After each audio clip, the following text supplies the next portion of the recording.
Well, good morning, everyone. Happy Monday morning to you, and welcome back to Morning Musings. You'll notice immediately that my head is completely clogged up. Pardon me. I've even used my little puffer this morning, and yet my allergies are still just raging. And do my best to do my video this morning and get through it. Uh, I have a lot to talk about this morning. Much of it, of course, is so extremely sad with the slaying of Charlie Kirk. Um, we now know an awful lot about the young man that killed Charlie Kirk or is accused of killing Charlie Kirk. I'm not going to go into detail. But what is absolutely astounding to me is how on TikTok, Instagram, X, and YouTube, whatever, on all of these different forums, people literally rejoicing over the killing of Charlie Kirk. Now, I can assure you of this. All of those people rejoicing over the killing of Charlie Kirk are, in fact, what I call Marxocrats. Now, let me make a caveat here. I know without any doubt whatsoever that there are tons and tons and tons of people out there, perhaps watching, that are Democrats who absolutely abhor what took place in the killing of Charlie Kirk. And matter of fact, I know that there are lots and lots and lots of good, honest, sincere people who call themselves Democrats who deplore the radicalization of the Democratic Party. I want you to listen to me.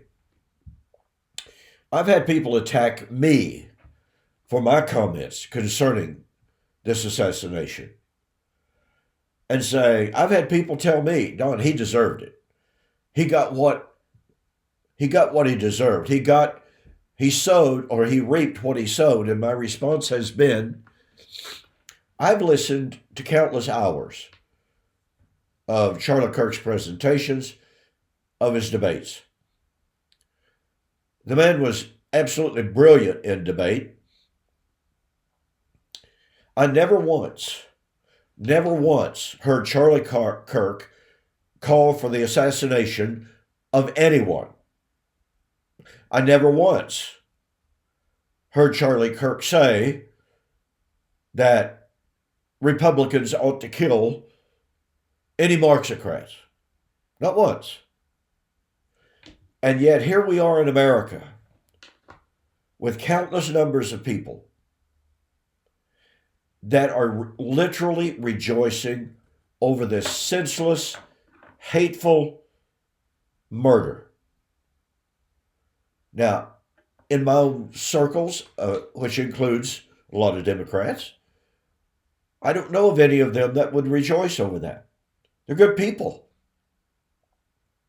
But as I commented to someone just the other day, what has happened is that good, sincere Democrats have allowed, through their voting, have allowed the Democratic Party to become radicalized. Won't call any names, but years ago, I knew a guy, a good guy, wonderful Christian guy, who was making comment about a Democratic candidate for president. And that candidate's policies were radical, ultra liberal, and in the words of this individual, who was a good Christian man, he said, I just simply cannot abide by that man. His policies are too radical. And my father asked him, well, okay, who are you going to vote for? And he just shook his head, hung his head, and said, well, I'm going to vote for him. And my father was going, wait, what are you saying? You're saying he's ungodly. You're saying he's radical. You're saying he's liberal. You're saying all of these things about his policies and about his persona, and yet you're going to vote for him? And this gentleman's response was, well, he's a Democrat. I have to vote for him. Well, no, you don't. I want you to listen to me, and I say this to so many individuals who have attacked me for being a radical white nationalist. I've never been called that in all my life. Well, I am white. I'm a nationalist in the sense that I love America. I'm a patriot in that I believe that we ought to put America's policies, America's traditions, what America has always stood for, and that is every person is endowed by their Creator with certain inalienable rights. And yet, we had a Democratic senator on the floor of a subcommittee say, I am so deeply troubled that one of my counterparts on the other side of the aisle said that our citizens are given their rights by God. He said, that's deeply troubling to me. I guess this senator had never read what the Constitution says and the Bill of Rights says. We are endowed by our Creator with certain inalienable rights. And yet this man was sitting in a Senate subcommittee literally saying, no, American citizens are given their rights by the government. Well, look, folks, sorry. If the government gives, the government can take away. And the government will take away. But here's what I want you to know. Like I said, I've been called a radical white nationalist. I've been called a national radical Republican. Well, here's what you don't know about me, those of you who would make such an accusation. I've been a registered Democrat for over 45 years. But you know what? There have been precious few Democrats, although I'm a registered Democrat. There have been precious few, there have certainly been some Democrats that I could vote for because of how they've become so radicalized. They do not stand for the policies that I grew up hearing, for the beliefs that I was raised hearing and believing in. Oh no, nowhere near. Folks, we could very well be at a tipping point in American society. And people say, well, Preston, all of this rhetoric is coming from both sides. I don't doubt that there are some Republicans out there who have said some really, really horrible things. And yet, all you have to do is listen to the leaders of the Democratic Party literally calling, as one senator literally said, somebody needs to put a bullet in Trump's head. Really? That's not violent rhetoric? So many of these commentators, ladies and gentlemen, and I watch some of them. I'm sorry, I can't watch The View. I will say this to their credit, that they did go on record as saying this violence has to stop. So I appreciated that. But they've been guilty of violent rhetoric themselves. And, I'm taking up a lot of time here. But folks, I got to tell you, my heart is heavy. I'm concerned about our country. What I see happening in America is I see that those, and again, I call them Marxocrats because they're so radical. They call for violence. They rejoice in violence against anyone that disagrees with them. They dehumanize them. And when you dehumanize someone, then it's easy to call for their elimination. And so, while, as I said, I know there are a lot of good people out there that are Democrats who abhor what has taken place, who would never approve it in 100 years. Well, it's time for those good people to vote out of office all of those people who are castigating, who are vilifying anyone that disagrees with them as a radical, as a white nationalist, and calls for violence against them. Time to vote those people out. It's not time for violence. As Christians, we're called on to be peacemakers. And so I urge that every believer in Christ lower the rhetoric. And look, I'm out of time here, but I've been accused of some people who say they are Christians of being this white radical nationalist and of saying Charlie Kirk got what he deserved. I have called on those people to prove that Charlie Kirk ever advocated violence. I personally have heard him vilify those who call for violence. I have heard Charlie Kirk say, we need to lower the rhetoric. We need to stop this call for violence from anyone. And yet I've had people tell me, oh, no, he called for violence. No, unless he said it in some venue, in some video that I never heard, that I never saw. In all the countless hours that I heard him speak, I heard him call for peace. I heard him call for dialogue. I heard him call for debate. I heard him call for respect. Now, I will tell you this. Make no mistake about it. I absolutely categorically rejected Charlie Kirk's Zionism. I believe Zionism is dangerous for world peace. Do I believe that non-Zionist, anybody, should lash out in violence against Zionists? Absolutely not. Pardon me. I have said this over and over again. I reiterate it here. No place for violence.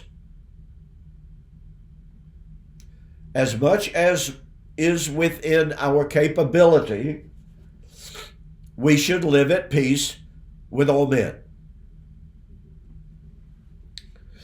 So today's video certainly hasn't been on Shimon Atzeroth. It has been and is my call for anyone and everyone that has rejoiced in the killing of a man who loved his country, who have been rejoicing in the murder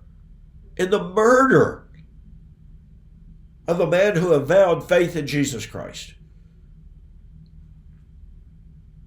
It's time to put that rhetoric and those actions that spring from it completely out of the public or the private venue. I may not agree with people's political or spiritual views. That doesn't mean that I don't respect.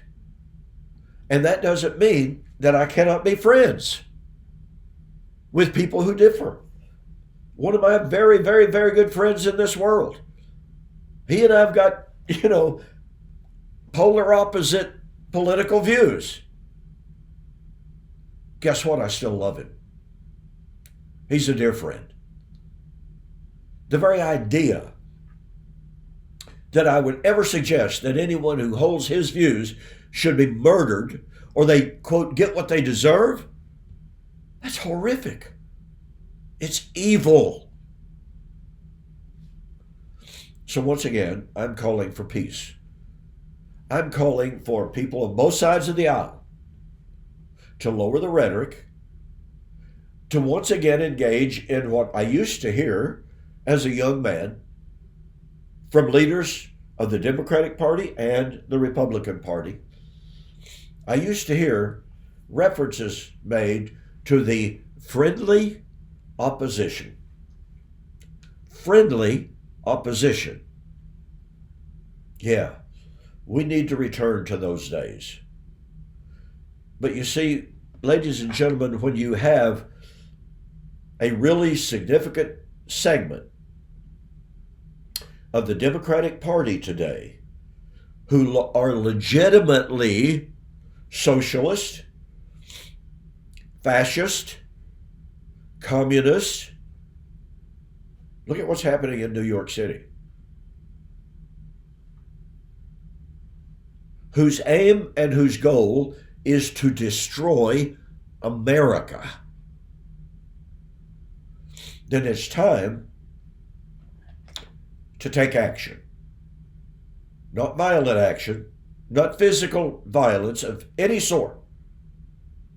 But it's time to vote those people out of office and let them have their voice, but not in leadership capacities.